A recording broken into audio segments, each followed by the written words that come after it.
dengan terus meminta kepada Allah Subhanahu wa taala agar kita diwafatkan dalam kondisi husnul khatimah. Minta agar akhir kehidupan kita itu diperbaiki. Dan husnul khatimah tidak mungkin kita dapati kecuali dengan melakukan 8 perkara. Pertama, al-istiqomah. Harus istiqomah. Apa istiqomah? Istiqomah itu sebagaimana sabda Nabi SAW, khairul a'mal adwamuha wa in qalla. Sebaik-baik amal itu yang langgeng walaupun tak banyak. Namanya ibu membiasakan sholat duha, ya sudah sholat duha dibiasakan. Baca Quran dibiasakan. Sholat malam terus tidak berhenti. Itu disebut istiqomah. Dan orang-orang yang seperti ini kematiannya akan didatangi malaikat dan akan dihembuskan di telinganya, jangan takut, jangan sedih, karena surga sudah menantimu. Bismillahirrahmanirrahim.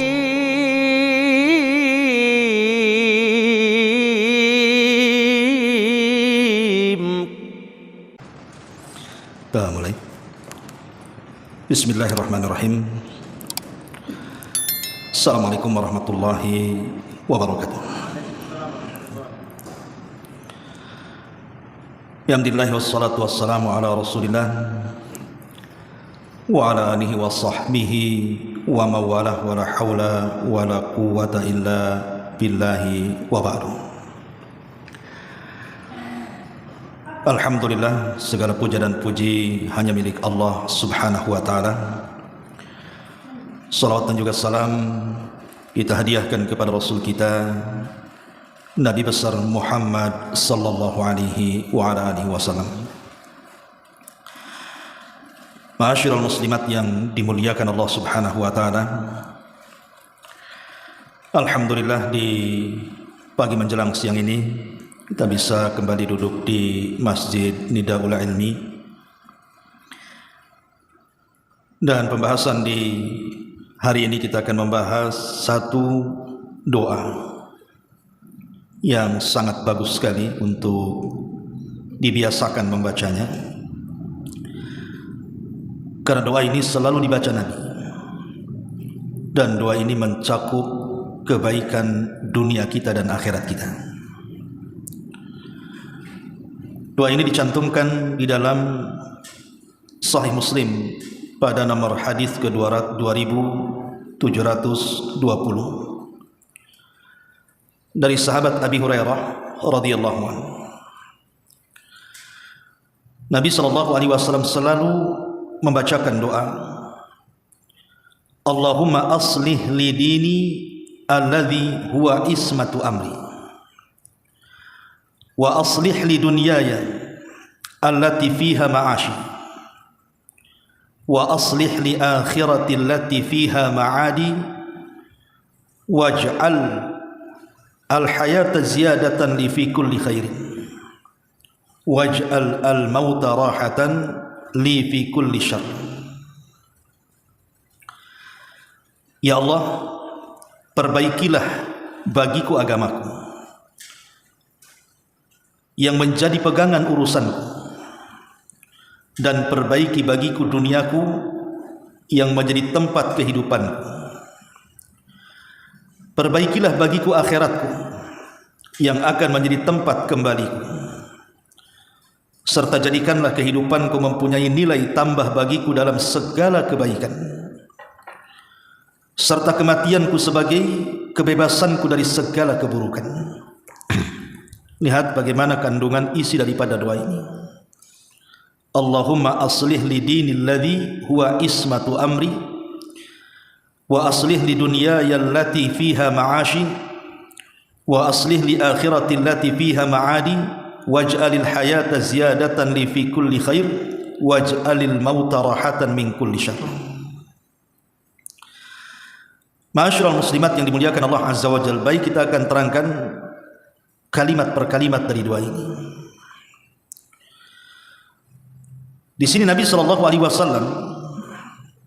memanjatkan doa kepada Allah Subhanahu wa taala, meminta kepada Allah kebaikan dunia dan akhirat, dan harusnya seperti itu.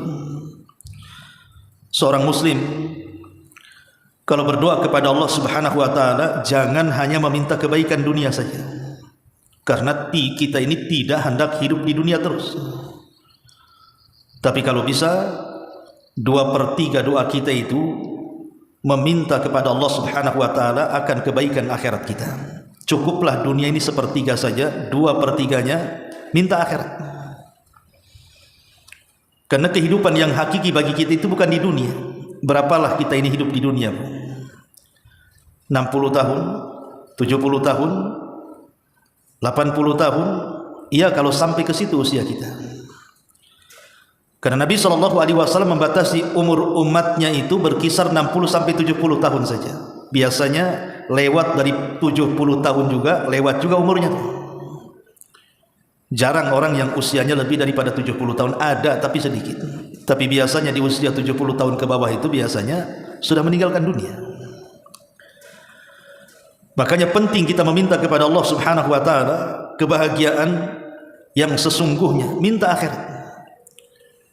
Dan itu juga dicontohkan dalam Quranul Karim, doa yang disebut dengan doa sapu jagat itu kan, Rabbana atina fid dunya hasanah wa fil akhirati hasanah wa qina adzabannar. Ya Allah, ya Rabb kami, berikan kepada kami dunia yang baik, akhirat yang baik, dan jauhkan kami dari azab neraka. Lihat dalam doa yang diajarkan Quran ini, 2/3 meminta akhirat, 1/3-nya meminta dunia. Maka Nabi SAW di sini juga mengajarkan kepada kita agar kita banyak meminta kebahagiaan, baik dunia kita dan akhirat kita. Dan ini doa yang mencakup seluruh kebahagiaan. Maka biasakan berdoa dengan doa ini. Allahumma aslih li dinil ladzi huwa ismatu amri, wa aslih li dunyaya allati fiha ma'ashi, wa aslih li akhirati allati fiha ma'adi, waj'alil hayata ziyadatan li fi kulli khair, waj'alil mauta rahatan min kulli syarr. Di sini Nabi SAW berdoa dengan memulai Allahumma aslih li dinil ladzi huwa ismatu amri. Ya Allah, perbaiki agamaku yang merupakan pegangan urusanku. Kenapa Nabi SAW meminta pertama kali kepada Allah Subhanahu wa taala agar memperbaiki agama? Karena agama ini yang menentukan keselamatan kita setelah kematian. Jadi agama yang kita anut di dunia ini menentukan keselamatan kita kelak di akhirat. Maka minta kepada Allah agar diperbaiki agama kita. Tentu bukan hanya berdoa kepada Allah Azza wa Jalla agar agama kita diperbaiki, tapi ada upaya ke situ. Dengan cara apa? Pertama, ya tentu berdoa. Minta agar agama kita terus diistiqomahkan. Karena yang namanya setan itu dia tidak suka kalau seandainya kita ini terus berpegang dengan agama kita. Sebisa mungkin setan itu menyimpangkan agama kita, supaya kita murtad, atau minimalnya kalaupun kita tidak meninggalkan agama kita, tapi dijauhkan dari agama kita. Makanya 2 hal yang penting dalam memperbaiki agama itu. Yang pertama, tanamkan setiap amalan yang kita lakukan dari amalan-amalan ibadah kita itu, tanamkan keikhlasan. Latih untuk senantiasa ikhlas. Karena kalau amal itu dikerjakan dengan ikhlas, tidak akan menjadi beban. Salat kalau dilakukan dengan ikhlas tidak akan jadi beban. Puasa kalau dilakukan dengan ikhlas tidak akan jadi beban. Sedekah kalau dipenuhi dengan keikhlasan tidak akan jadi beban. Ibadah apapun kalau dilakukan dengan ikhlas tidak akan menjadi beban. Tapi kalau ibadah itu tanpa keikhlasan pasti jadi beban. Pasti berat melakukannya. Makanya lihat orang-orang munafik digambarkan dalam Quran itu, mereka walaupun mereka salat setelah lahiriah, kata Allah Subhanahu wa taala, wa idza qamu ila sholati qamu kusala. Apabila orang-orang munafik itu mereka salat setelah lahiriah, tetapi salat mereka itu malas-malas karena menjadi beban. Kenapa? Karena tidak ada keikhlasan dalam hatinya. Wala yadhkurunallaha illa qalila, dan mereka tidak berzikir kecuali sedikit. Makanya kemudian untuk memperbaiki agama kita, tanam keikhlasan, ikhlas dalam segala hal. Memang ikhlas ini kalimat mudah tetapi berat dalam pengamalan, tapi harus dipupuk dan dilatih. Makanya para ulama salaf itu mereka bertahun-tahun bahkan puluhan tahun untuk mentarbiah hati mereka menjadi ikhlas. Dan itu yang paling sulit memang, menanamkan keikhlasan, kecuali orang-orang yang penuh dengan mujahadah, betul-betul sungguh-sungguh untuk mewujudkan keikhlasan itu dan berdoa kepada Allah agar kita tetap menjadi hamba-hamba Allah yang ikhlas. Kemudian yang kedua, dengan cara ittiba, terus mencontoh Nabi SAW. Jadi selain daripada ikhlas dalam memperbaiki agama itu, harus ada ittiba, mencontoh Nabi dalam segala hal. Bagaimana cara Nabi tidur kita ikuti, bagaimana bangunnya kita ikuti, bagaimana aktivitas kesehariannya, dalam rumah tangganya, dalam masyarakatnya, dalam ibadahnya, dalam segala hal. Karena itu satu-satunya memperbaiki agama. Kenapa kita harus memperbaiki terus agama kita ini? Supaya dalam hidup kita itu ada pegangan, supaya kita tidak tersesat jalan. Orang yang jauh dari agama pasti sesat, gelap hidupnya. Makanya sering saya istilahkan, yang sering saya ulang-ulang kepada ibu kan, orang kalau jauh dari agama, Bu, maka akan terjerumus kepada 4 hal. Mungkin dia menjadi mulhid. Mulhid itu menyimpang agamanya, sesat keyakinannya, tidak tahu arah harus kemana dia melangkah karena gelap. Atau mungkin dia menjadi mufsid, menjadi rusak, karena tidak ada agama yang kemudian memagari kehidupannya, maka dia akan jadi rusak. Dia akan sesuka-suka melakukan kejahatan sesuai dengan hawa nafsunya, karena tidak ada yang mengeremnya. Agama itu pakemnya. Atau mungkin dia menjadi mudmir, dia candu dengan maksiat, candu dengan khamar, candu dengan zina, candu dengan berbagai macam maksiat. Dia suka dengan maksiat karena tidak ada agama masalahnya. Atau mungkin dia syad, melakukan penyimpangan secara seksual, entah menjadi LGBT, homoseksual, lesbi dan yang lainnya. Itu semua karena jauh dari agama. Maka orang yang memagari kehidupannya dengan agama, insya Allah dia tidak mungkin tersesat, tidak mungkin rusak, tidak mungkin candu dengan maksiat, dan tidak mungkin menyimpang dalam kehidupan sosialnya. Makanya penting kita meminta kepada Allah Subhanahu wa taala agar Allah memperbaiki agama kita. Allahumma aslih li dini alladhi huwa ismatu amri. Ya Allah, perbaiki agamaku yang merupakan pegangan hidupku. Ini yang pertama. Yang kedua, Nabi SAW meminta kepada Allah Subhanahu wa taala, wa aslih li dunyaya allati fiha ma'ashi. Ya Allah, perbaiki duniaku yang merupakan tempat kehidupanku. Tentu yang dimaksud memperbaiki dunia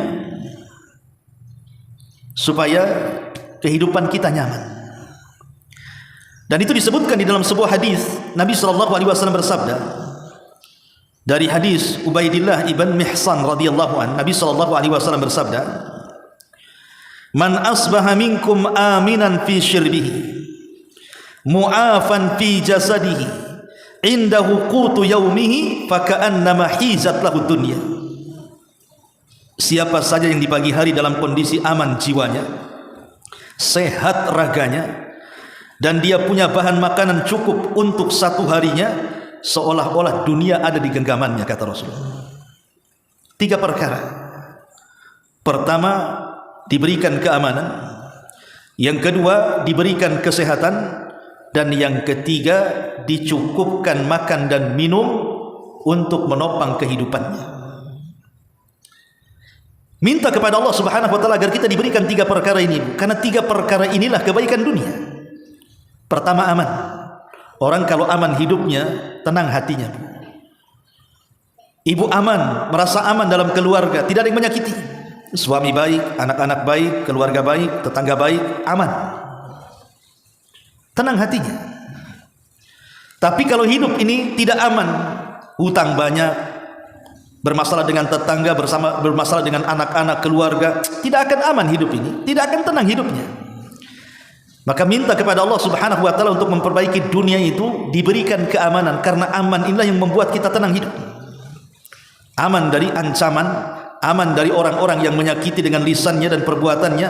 Pokoknya betul-betul aman dari segala hal yang bisa membuat hatinya tidak tenang. Ini yang pertama. Yang kedua, minta kepada Allah Azza wa Jalla kesehatan. Karena orang sakit itu tidak tenang hidupnya, Bu. Jangankan ibu saja merasakan orang sakit itu tidak enak. Saya kena asam urat aja udah nggak enak. Mau susah jalan, sholat aja duduk, mau ke pengajian jadi paksa-paksa gitu kan. Karena sakit melangkah itu baru asam urat tuh. Cemana dengan stroke-nya, cemana dengan darah tingginya, dengan kolesterolnya, makin tidak nyenyak lagi orang hidup kalau begini. Makanya minta kepada Allah Subhanahu wa taala kesehatan agar terus disehatkan badan kita ini. Karena orang sehat itu subhanallah, kita lihat anak-anak, mungkin kalau kita yang usianya sudah 30 ke atas, 40 50 kan, mungkin barulah merasakan nikmatnya sehat kan. Karena kalau kita melihat anak-anak kecil yang tanggung-tanggung, yang lari ke sana kemari tidak ada capek itu, rasanya kita ingin seperti mereka. Tapi apa daya, namanya nikmat Allah itu kan semakin hari semakin dikurangi kan gitu. Nikmat mata dikurangi, nikmat telinga dikurangi, nikmat otak dikurangi, nikmat kekuatan dikurangi, dan terus akan dikurangi seperti itu. Supaya kita sadar bahwa kita ini tidak dalam satu kondisi. Kita ini akan berubah. Kita akan kembali kepada Allah Subhanahu wa taala. Kemudian yang ketiga, minta kepada Allah agar kita dicukupkan harta kita. Supaya kita bisa makan, bisa minum, bisa jalan ke sana kemari, bisa menikmati dunia. Karena bagaimanapun baiknya dunia itu juga mempengaruhi baiknya agama.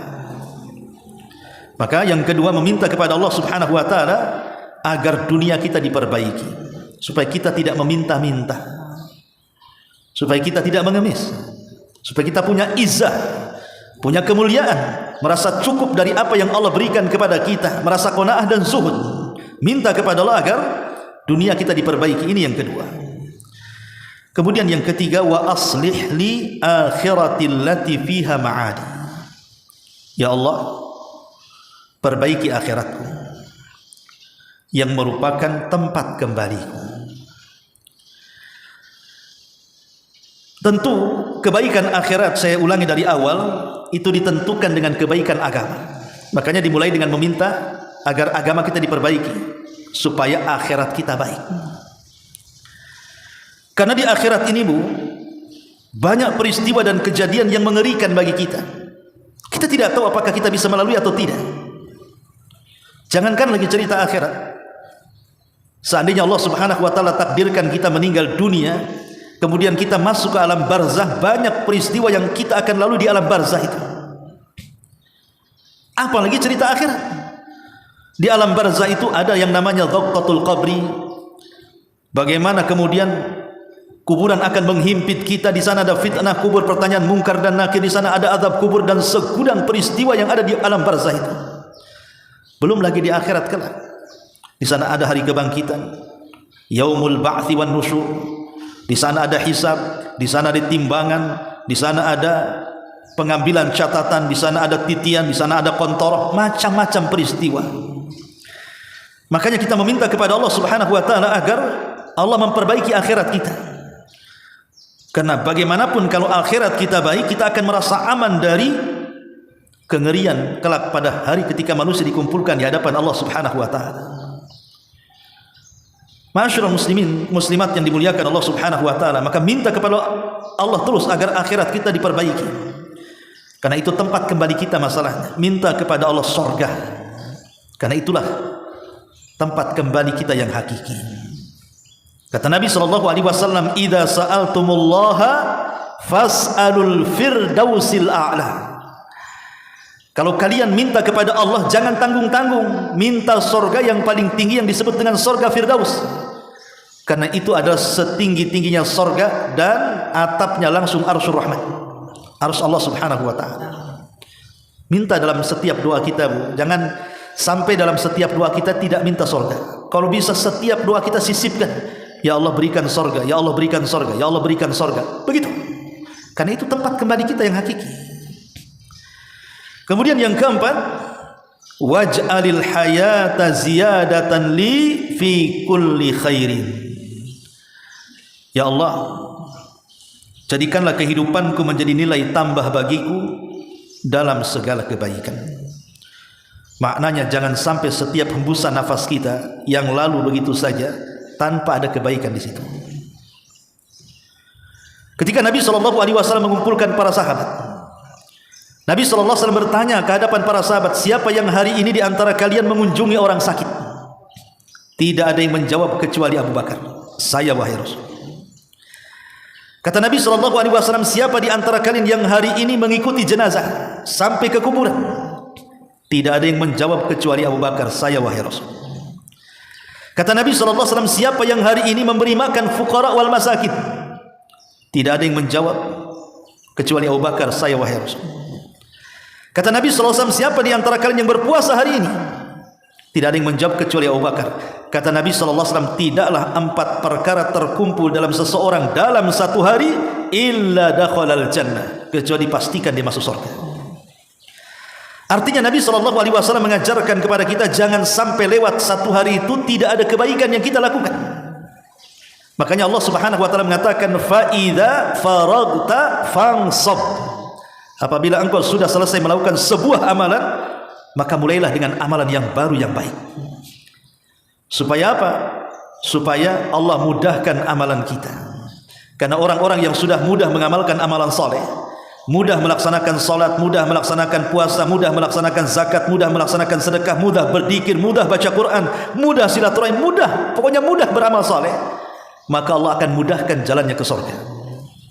Apa kata Allah? Fasanu yassiruhu lil yusra. Sudah mudah jalan kebaikan, Allah mudahkan lagi langkahnya, sehingga Allah tutup dengan husnul khatimah. Maka kalau bisa dalam kehidupan kita ini jangan lewat satu detik kalau bisa kecuali ada hembusan-hembusan zikir kebaikan. Karena itu tujuan hidup kita. Kalau kita ingin mendapatkan akhirat yang baik, perbanyak modal kita di dunia. Tapi kalau kita kecilkan modal kita di dunia, jangan harap kita mendapatkan akhirat yang besar. Dan modal itu bisa kita lakukan dengan memperbanyak ibadah, kebaikan, baik yang wajib ataupun yang sunnah. Itulah makna waj'alil hayata ziyadatan li fi kulli khairin. Dan yang terakhir, waj'alil mauta rahatan li min kulli syarr. Dan jadikan kematianku ya Rabb sebagai kebebasanku dari segala keburukan. Ma'asyiral muslimat yang dimuliakan Allah Azza wa Jalla, di zaman Nabi datang satu jenazah. Kata Nabi SAW, mustarih wa mustarahu minhu. Mustarih wa mustarahu minhu. Sahabat bertanya, Rasul, apa makna mustarih dan apa makna mustarah minhu itu? Maka Nabi SAW mengatakan mustarih artinya orang yang beristirahat. Beristirahat dari apa? Beristirahat dari penatnya dunia. Dan itulah kematian seorang mukmin. Jadi kematian seorang muslim itu adalah mustarih, di mana yang selama ini dia hidup di dunia dengan begitu penatnya, dengan berbagai macam ujian dan bala, ketika datang kematian maka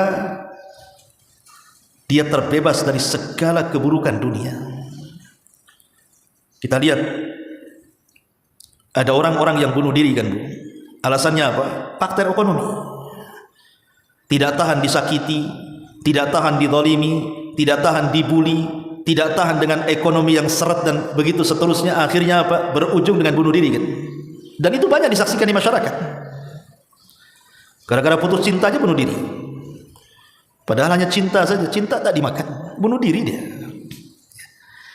Karena keyakinan dia bahwa dengan bunuh diri mengakhiri dirinya di dunia ini, seolah-olah dia akan beristirahat kan. Itu keyakinan dia.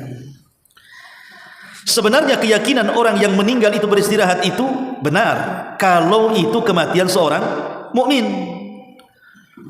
Kematian seorang mukmin itu istirahat bagi dia.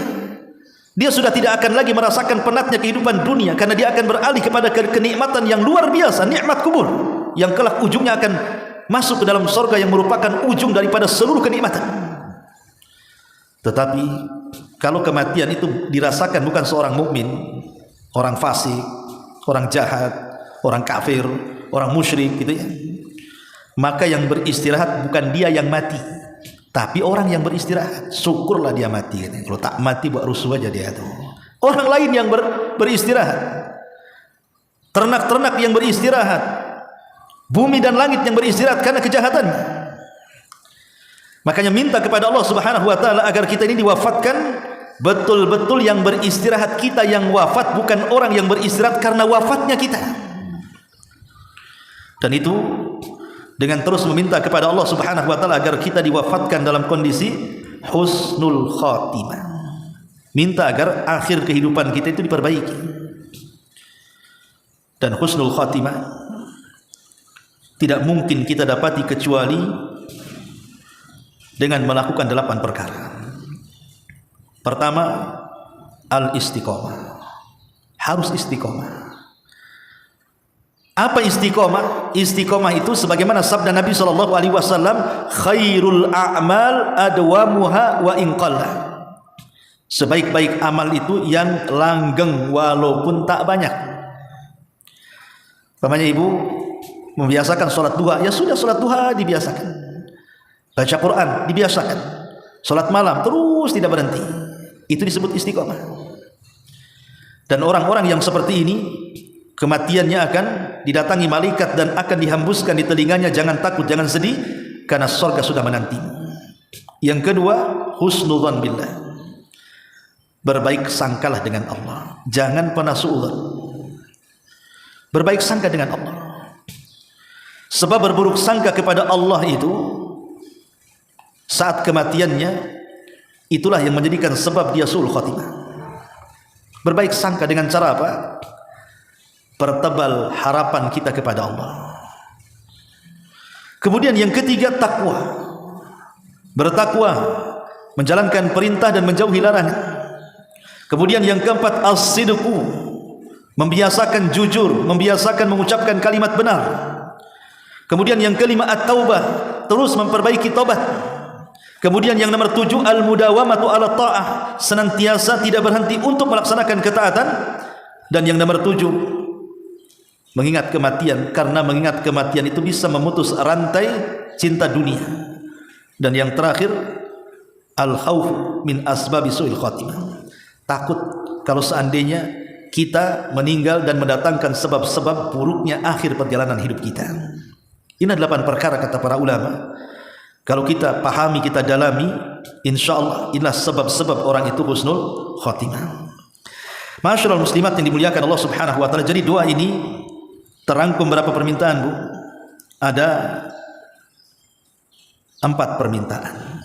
1, minta kepada Allah agar agama kita diperbaiki. 2, minta kepada Allah Subhanahu wa taala agar dunia kita diperbaiki. 3, minta kepada Allah agar akhirat kita diperbaiki. 4, minta kepada Allah Subhanahu wa taala agar setiap kehidupan kita ini bermanfaat untuk dunia dan akhirat kita. Dan yang kelima, ada 5 permintaan ya, afwan. Minta kepada Allah agar kematian kita diakhiri dengan husnul khatimah. Ini kan luar biasa. Makanya ulama menyebut doa ini sebagai doa yang mencakup seluruh urusan agama dan dunia serta kehidupan dunia dan akhirat kita. Artinya ini doa yang mencakup semuanya. Maka biasakan doa ini, baca dalam setiap pagi, setiap petang, setelah sholat, terserah. Karena memang tidak ada nasnya harus dibaca jam berapa, waktu apa, di tempat apa, tidak, bebas.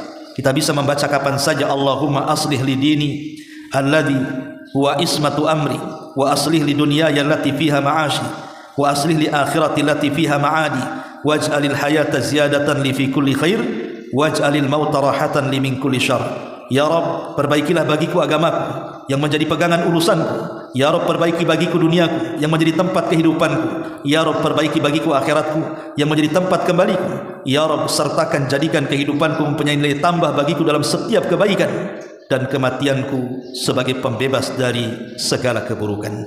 Wallahu a'lam bishawab. Ini diantara kajian di pagi menjelang siang. Baik, sebelum saya tutup, kalau ada yang bertanya silakan, kita buat tanya jawab.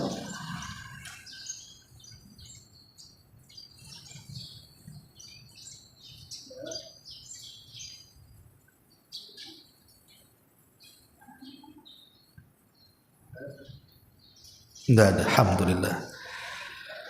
Ikan sepat, ikan gabus katanya. Makin cepat, makin bagus. Bagus, cepat balik. Subhanaka wa bihamdika asyhadu an la ilaha illa anta astaghfiruka wa atubu ilaik. Allahu taala alam. Assalamualaikum warahmatullahi wabarakatuh.